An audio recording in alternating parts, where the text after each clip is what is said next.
কলকাতার বুকে এমন একটা জায়গা আছে যেখানে রাত নামলেই বদলে যায় বাতাসের গন্ধ, আগুনে পোড়া কাঠের ধোঁয়া, শবদাহের নিস্তব্ধতা আর গঙ্গার কালো জলে ভেসে থাকা অদ্ভুত নীরবতা। এই জায়গার নাম নিমতলা ঘাট। অনেকে বলে এটা শুধু শ্মশান নয়, এখানে নাকি রাতের অন্ধকারে এখনো চলে তন্ত্র সাধনা, শোনা যায় অদ্ভুত মন্ত্র, দেখা যায় আগুনের পাশে বসে থাকা রহস্যময় মানুষদের। কেউ বলে এখানে মৃতেরা এখনো পুরোপুরি চলে যায় না। আজকের ভিডিওতে আমরা জানব নিমতলা ঘাটের ইতিহাস, তার অন্ধকার রহস্য আর সেই সব ভয়ঙ্কর গল্প যা কলকাতার মানুষ আজও ফিসফিস করে বলে। ব্রিটিশ শাসনের সময় কলকাতা দ্রুত বড় শহরে পরিণত হচ্ছিল, কিন্তু তখনও শহরে আধুনিক শ্মশান ব্যবস্থা ছিল না। গঙ্গার ধারে তৈরি হয় নিমতলা ঘাট, শহরের অন্যতম প্রধান শ্মশান হিসেবে। নিমতলা নামটি এসেছে এখানকার বিশাল নিম গাছ থেকে, যে গাছের নিচে নাকি বহু সাধু ধ্যান করতেন। ধীরে ধীরে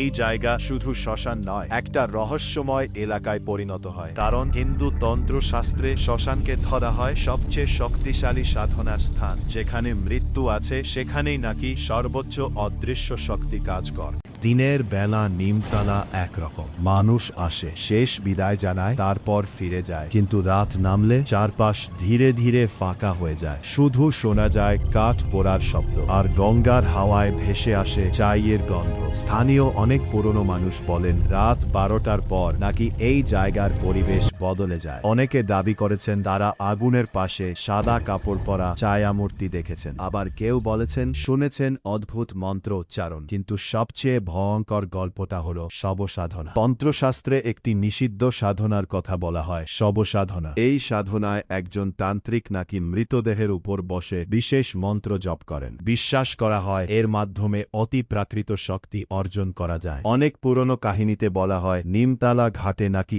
একসময় এই শবসাধনা হতো। মধ্যরাতে যখন চারপাশে শুধু আগুন আর ছায়া, তখন কিছু তান্ত্রিক নাকি শ্মশানের নির্জন কোণে বসতেন। তাদের গায়ে থাকত চাই, হাতে খুলির পাত্র আর সামনে জ্বলত প্রদীপ। লোক মুখে শোনা যায় কিছু সাধক নাকি মানব খুলিতে জল বা মদ পান করতেন, আর সেই সময় কেউ কাছে গেলে তাকে তাড়িয়ে দেওয়া হতো, কারণ বিশ্বাস ছিল সাধনার সময় বাধা দিলে ভয়ঙ্কর বিপদ হতে পারে। এসব গল্পের সত্যিতা আজও প্রমাণিত নয়, কিন্তু আশ্চর্যের বিষয় আজও বহু মানুষ দাবি করেন নিমতলার গভীর রাতে অদ্ভুত কিছু ঘটতে দেখেছেন। 1941 সাল পুরো বাংলা কাজ ছিল, কারণ সেদিন মারা যান রবীন্দ্রনাথ ঠাকুর, আর তার শেষকৃত্য সম্পন্ন হয়েছিল এই নিমতলা ঘাটেই। সেদিন হাজার হাজার মানুষ ভিড় করেছিল, কেউ কাজ ছিল, কেউ শেষবারের মতো কবিগুরুকে দেখতে চাইছিল। কিন্তু সেই দিন নিয়েও রহস্য আছে। অনেক পুরনো বর্ণনায় বলা হয় শেষকৃত্যের সময় পরিস্থিতি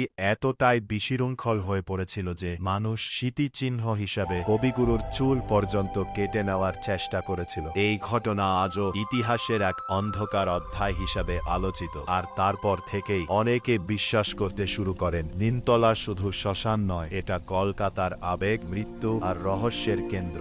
ভারতের ভিন্ন ভিন্ন শ্মশানে আজও অঘরী সাধকদের দেখা যায়। তারা বিশ্বাস করেন মৃত্যুকে ভয় না করে মৃত্যুকেই গ্রহণ করতে হবে, আর সেই কারণেই শ্মশান তাদের সাধনার জায়গা। লোকথায় বলা হয় একসময় নিমতলাতেও নাকি অঘরীরা আসতেন। তারা রাতভর ধ্যান করতেন মানব খুলির পাশে বসে। অনেকে বলেন তাদের চোখ ছিল ভয়ঙ্কর শান্ত, যেন তারা জীবিত আর মৃতের মাঝখানে কোথাও বাস করেন। স্থানীয় কিছু পুরনো নৌকা চালক দাবি করেছেন রাতের দিকে গঙ্গার দিক থেকে নাকি কখনো অদ্ভুত ঢাকের শব্দ শোনা যেত। কেউ সাহস করে কাছে যেত না, কারণ শ্মশানের রহস্য নিয়ে কলকাতায় ভয় বরাবরই গভীর। নিমতলা ঘাট নিয়ে অসংখ্য গল্প আছে। অনেকে বলেন রাতে এখানে কুকুররা হঠাৎ একদিকে তাকিয়ে চিৎকার করতে থাকে। কেউ বলেন আগুন নিভে যাওয়ার পরও নাকি ছায়া নড়তে দেখা গেছে। আবার কিছু কর্মচারী দাবি করেছেন গভীর রাতে তারা এমন মানুষের পায়ের শব্দ শুনেছেন যেখানে বাস্তবে কেউ ছিল না। একজন বৃদ্ধ কর্মচারী একবার বলেছিলেন শ্মশানে যারা কাজ করে তারা মৃত্যুতে